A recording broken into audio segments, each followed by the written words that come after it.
कहते हैं ऊपर वाले के घर देर है लेकिन अंधेर नहीं। वो जब न्याय करता है तो बिल्कुल दूध का दूध और पानी का पानी करता है। और यह भी कहा जाता है कि परमात्मा की लाठी में कोई आवाज नहीं होती। सीधी तस्वीरों में आप इस समय एक युवती को देख पा रहे होंगे। इस युवती द्वारा, जो कि देखने में हो सकता है आपको भोली भाली लग रही हो, एक व्यक्ति को झूठे आरोप में फंसा दिया जाता है। मैं आपको मामला बता दूं क्या है। ये एक खबर से हटकर आज कुछ है हमारे दर्शकों के लिए एक सीख है। पहले तो इस युवती द्वारा एक व्यक्ति के साथ प्रेम विवाह किया जाता है। मेल जोल बढ़ाकर ये प्रेम विवाह आपस में कर लेते हैं। फिर उसके बाद इसके द्वारा झूठा आरोप रेप का उस व्यक्ति पर लगाया जाता है और पैसे की मांग की जाती है। और इतना ही नहीं, उस व्यक्ति का कहना है कि पुलिस वालों द्वारा भी उससे पैसों की मांग की जाती है और मामला अदालत में जाता है, जहां वह व्यक्ति बाइज्जत बरी हो जाता है। लेकिन महत्वपूर्ण बात यह है कि बेटी बचाओ बेटी पढ़ाओ की बात की जाती है, लेकिन बेटा बचाओ की बात भी आज के समय में होनी चाहिए। महिलाओं के लिए इतने कानून हैं उनकी रक्षा के लिए, लेकिन उन कानूनों का कहीं ना कहीं आज दुरुपयोग भी हो रहा है। क्योंकि ऐसे बहुत से मामले हैं महिलाओं से संबंधित, चाहे घरेलू हिंसा के हों, चाहे दुष्कर्म के हों, चाहे यौन उत्पीड़न के हों, किसी प्रकार के बहुत से मामले उनमें, या कहें कि ज़्यादातर जो है वो बाद में झूठे पाए जाते हैं। लेकिन कहीं ना कहीं इस बीच लड़कों की, युवकों की, व्यक्तियों की जिंदगी खराब हो जाती है जिन पर ये आरोप लगते हैं। और इस लड़की द्वारा जिस व्यक्ति को फंसाया गया था, अपने ही पति को फंसाया गया था, वो इस समय हमारे साथ उपस्थित है। आइए उनसे इस मामले को जानने का प्रयास करते हैं। सीधी तस्वीरों में आप उन्हें देख पा रहे हैं और इनसे हम जानते हैं कि आपकी मुलाकात सबसे पहले कब हुई थी। सर जनवरी 2019 में। तो कैसे मुलाकात हुई थी, कैसे कैसे ये मामला आगे बढ़ा। सर पहले तो हमारी फ़ोन वगैरह पे बातचीत होती थी, व्हाट्सएप पे बातचीत होती थी। लड़की मेरे से गिफ्ट्स वगैरह भी लेती थी, और फ्लिपकार्ट से भेजता था ऑनलाइन। और जी 27 जनवरी 2019 को मिले थे पहली बार। तो आपकी बातचीत होती थी, कहीं ना कहीं आपकी दोस्ती हो चुकी होगी, तभी आप गिफ्ट भेजते दोस्ती थे। हो गई थी सर। लगातार गिफ्ट वगैरह भेजता रहता था, जो भी मंगाती थी वो भेज देता था। तो फिर आपने शादी कब की। मई में की थी जी, होटल के रूम में ही। लगातार मिलते रहते थे होटल में, उसकी माँ ने बोला था शादी कर लो। तो शादी के लिए कहा था। तो शादी के कितने समय बाद, यानी कितने समय आपकी शादी चली और कितने समय बाद ये केस आपके ऊपर पड़ा। सर हम दोनों अलग अलग घर में रहते थे, मैं अपने घर में, वो अपने घर में। तो जी इन्होंने करी, उसके आज जी इसकी मम्मी बोली वृंदावन घुमाओ। तो इसके मौसा को बोला, कप्तान नाम है जी उसका। तो जी वृंदावन गए। कप्तान भी था, उसकी मिसिस मनीषा भी थी, उनके दोनों बच्चे भी थे। ये गए थे जी हम 6 या 7 जून 2019 को। उसके आज जी इसकी मम्मी बोली, इसकी बहन का बॉयफ्रेंड था सुकीर्ति का प्रताप, कि उसे भी ले जाओ, घुमा लाओ। तो जी उसी को भी, उसके हाथ भी गए थे। फिर जी लगातार ये पैसे पूसे की डिमांड करते रहे मेरे साथ। फिर जी ये मेरे से पैसे की डिमांड करने लग गए। बोले 15 लाख रुपए दे दो, उसके बाद करता हूँ मैं। ये उसकी माँ ने की थी जी पहली पहली बार पैसे की डिमांड। फिर जी इसकी बहन ने मांगनी शुरू की है। शादी कितने समय चली आपकी। शादी जी आप लगा लो मेरी करीब छह दो, महीने चली नहीं होगी। 2-3 महीने। 2-3 महीने। हाँ उस शादी तो आप दोनों की सहमति से हुई होगी, हाँ। क्योंकि जब घूमने के लिए लड़की के जो परिवार वाले हैं, जो उसके परिजन है, वो आपके साथ जा रहे हैं, तो कहीं ना कहीं इसमें उनकी सहमति भी होगी। सहमति थी जी, तभी तो भेज रहे थे। तो फिर आरोप क्या लगा पहले आप पर, ये बताइए। पहले जी मैंने आरोप लगाया था, मेरे से 15 लाख रुपए मांग रहे थे लगातार। तो मैंने ब्लैकमेल करे थे, कुछ ब्लैकमेल कहा कर भी होगा, धमकी भी दी ब्लैकमेल होगी। कर रहे थे, 15 लाख दे दें तो तेरे को झूठे रेप के केस में फंसाएंगे। मैं तो देता नहीं पैसे। फिर मेरे पास मैसेज भी है जी, चैट्स वगैरह मौजूद है, आप चाहो तो देख लो। और जी उसके बाद रजी सर के पास गया था मैं, जैन सर के पास। मैं जी ऐसी ऐसी बात है, तो सर ने कंप्लेंट बना के दी थी। मैं जी थाने में जाके दे आया था, सेक्टर 29। कुछ नहीं किया जी पुलिस ने उसमें, बल्कि मेरे से पैसे मांगने लग गए थे। कितने पैसे मांगे थे। 50,000 मांगे थे जी। सब इंस्पेक्टर राजेश जांगरा ने। यमुना इंक्लेव के बाहर की बात है जी। थाना कौन सा था। सेक्टर 29। सेक्टर 29। 5,000 रुपये लिए भी थे जी। राजेश जांग कंप्लेंट कर दी हुई जी मैंने, तो जांच में आपके बैठे। विरुद्ध जो कंप्लेंट है वो कब हुई। फिर जी जांगरा वहाँ गया था, इनके लड़की के घर गया था 5 या 6 अगस्त को। मैंने 30 जुलाई 2019 को कंप्लेंट दी थी। 5 या 6 अगस्त 2019 को गया था जी जांगरा वहाँ पे। और जी वहाँ जाके पता नहीं क्या बातचीत हुई इनकी आपस में। और उसके बाद जी एसएचओ मॉडल टाउन ने राजनीतिक दबाव को या पैसे का लालच को, जो भी था वो तो जी दुनिया जाने, एसएचओ साहब जाने पैसे लिए कितने लिए या किसका फ़ोन आया किसका नहीं आया। मेरे ऊपर जी एफआईआर दर्ज कर दी, रेप का मुकदमा कर दिया ना, मेरे को पता था। फिर जी 14 अगस्त 2019 को पुलिस मेरे घर आती है, रणवीर सिंह, और बोलता है जी लड़की को जानते हो? मैं हाँ जानता हूँ। बोला क्या पंगा चल रहा है? मैं जी पैसे मांग रही है मेरे से, ऐसे एफआईआर दर्ज कर दो। फिर जी ये जितने भी फाइल्स वगैरह आपको नज़र आ रही हैं टेबल पे, मैं सारी उसे दिखाई। बोला वो हमारा काम है, बाद में देखेंगे। फिर जी मेरे को मेरी गाड़ी में गए थे, मेरे को जी मॉल्टन थाने ले गए, कमरा बंद कर दिया जी एसएचओ ने। उसके बाद जी रणवीर बोला 10 लाख ले। मैं 10 लाख किसके? कह रहे तेरे को रेप का मुकदमा कर दिया है, अगर उससे बचना है तो 10 लाख लिया, नहीं तो हम छोड़ेंगे नहीं। अच्छा, इन्होंने, आपकी पत्नी थी वो, और आपने शादी भी रजिस्टर्ड करवाई होगी, ना तो ना ना, रजिस्टर्ड होती तो 15 लाख कहाँ से मांगती? हनी ट्रैपिंग था जी पूरा। तो हनी ट्रैप का मामला था। तो लड़कियां जो, आपकी पत्नी के खिलाफ यहाँ पर रेप का आरोप लगा। हाँ जी, और उसके बाद में ना मेरे को सर को फ़ोन करने दिया, ना मेरे घर फ़ोन किया जी। सारे कानून की धज्जियाँ उड़ाई गई जी एसएचओ मॉडल टाउन द्वारा। गलत थाने में एफआईआर दर्ज कर दी गई जी, ना कोई इन्वेस्टिगेशन। रात भर मेरे को मारा पीटा गया जी। मेरा कान का पर्दा ना अब भी फटा हुआ है, सुनाई नहीं देता जी राइट कान से, और दाएं पाँव की उंगली तोड़ रखी है। अगर आप चाहो तो मैं दिखा देता हूँ जी। इसकी मैंने कंप्लेंट की थी ह्यूमन राइट्स में, एसपी साहब हर जगह गलत गलत रिपोर्ट बना के भेजते थे जी। तो आप कुछ समय सुनने में आया कि जेल में भी रहकर आए हैं। 6 महीने रहा था सर।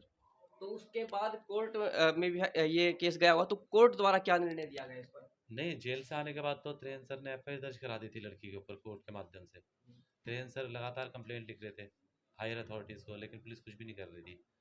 फिर जी कोर्ट से कराई थी, फिर उसके बाद जी पुलिस ने उसमें भी अपना लिखा हुआ है जी। पुलिस ने जो फाइंडिंग्स है उसमें लिखा हुआ है लड़का लड़की के अब बीच। क्या निर्णय दिया कोर्ट ने, अब क्या फैसला दिया है? कोर्ट ने जी मेरे को बरी कर दिया। तीन police officer, SHO Sunil Kumar, inspector Saroj Bala, sub inspector Ranveer Singh के खिलाफ डिपार्टमेंटल एक्शन लेने का बोल रहा है जी। हमारे साथ इनके वकील भी इस समय मौजूद हैं, उनसे भी हम बातचीत करने का प्रयास करेंगे। आपने, जिनका बड़ा योगदान है इन्हें बचाने में, और उनसे हम जानने का प्रयास करेंगे कि इस मामले में क्या कानूनी पेश है। वकील साहब, क्या कानूनी पेश है इस मामले में? इस मामले में सारा केस ही झूठा है। झूठे एफआईआर, झूठी घटना का टाइम, दिन घटना का टाइम झूठा, और लेकिन दर्ज भी तो की गई है ना डिलेड एफआईआर कई दिनों बाद डिले हुई। 11/5/2019 का वाक़या है। एफआईआर 11/8/2019 को दर्ज हुई है।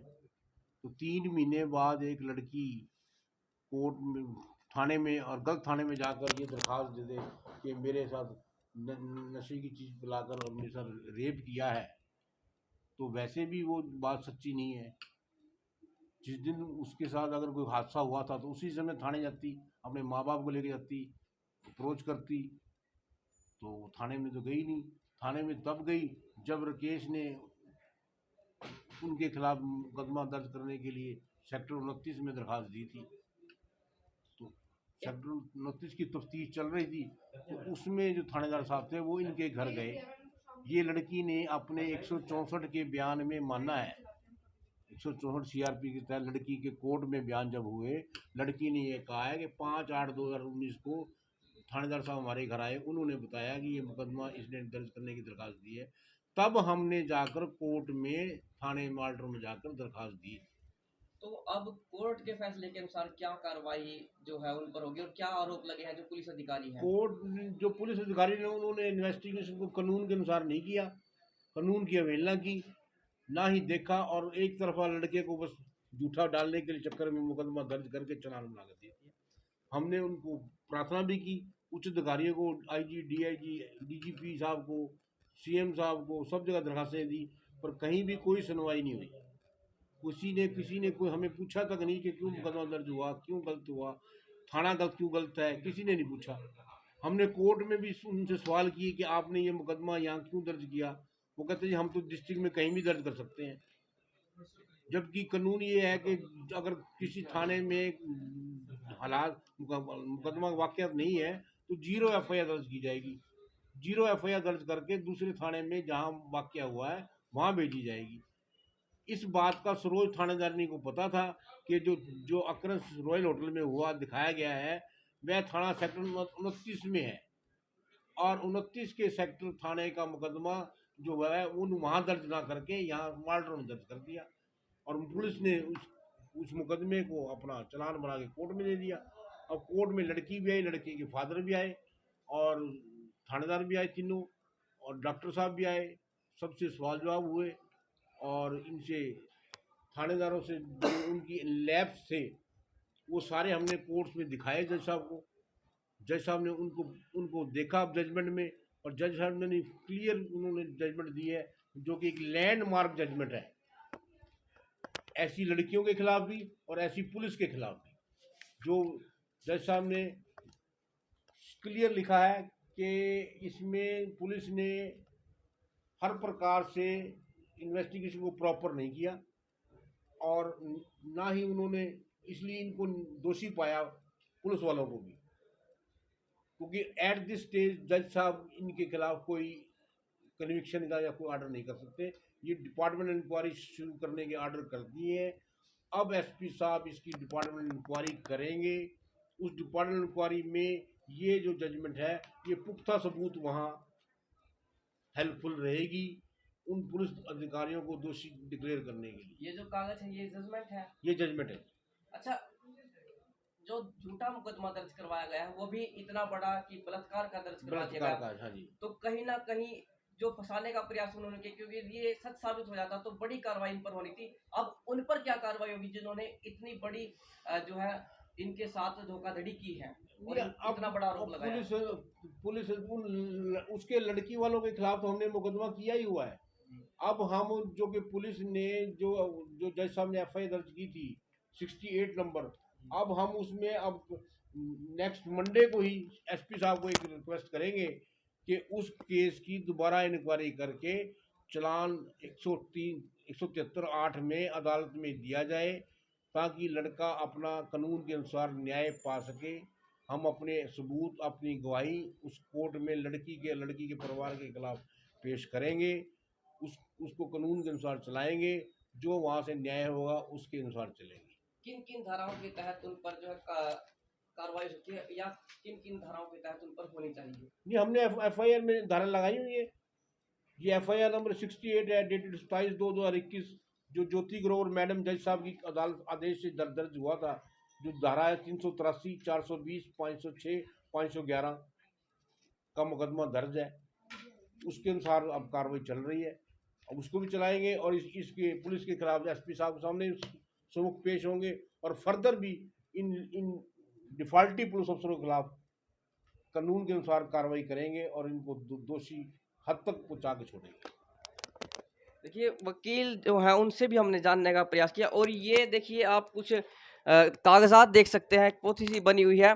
ये वो कागजात है जिन्होंने जो है पीड़ित को बचाने में मदद की, नहीं तो आरोप उन पर लगाए गए थे और वो दोषी भी साबित हो सकते थे। ये व्हाट्सएप की चैट है जिसमें सब कुछ स्पष्ट है, कोर्ट में भी इन्हें पेश किया गया था। इन चैट्स में स्पष्ट है कि क्या क्या बातचीत युवक और उस लड़की के बीच में हुई थी, और कितने समय तक ये चैट होती थी, कब कब की ये चैट है, और ये भी इसमें है कि उनसे 15 लाख रुपए मांगे गए हैं या नहीं, सब इसमें है। इसी की वजह से कहीं ना कहीं पीड़ित को जो है वो बचने में सहायता मिली है, नहीं तो उन पर आरोप गंभीर लगे थे, बलात्कार के उन पर आरोप थे, और कहीं ना कहीं वो इसमें सजा भी उनको हो सकती थी। फिलहाल आपने सीधी तस्वीरों में इस पूरे मामले को देखा, इन्हें ज़्यादा से ज़्यादा शेयर जरूर करें। आगे भी हम आपको इस प्रकार के मामलों से रूबरू करवाते रहेंगे, और सावधानी रखें, क्योंकि महिलाएं के प्रति अपराध तो बढ़ रहे हैं, लेकिन कहीं ना कहीं बहुत से अपराध ऐसे भी हैं, बहुत से मामले ऐसे भी होते हैं जो कि झूठे पाए जाते हैं, जिनमें कहीं ना कहीं लड़कों को फंसाया जाता है। तो सावधानी रखें ताकि आपके साथ भी इस प्रकार की घटना घटित ना हो, और सभी के लिए ये एक प्रकार का संदेश है कि वो इस प्रकार के मामलों में सावधानी रखें।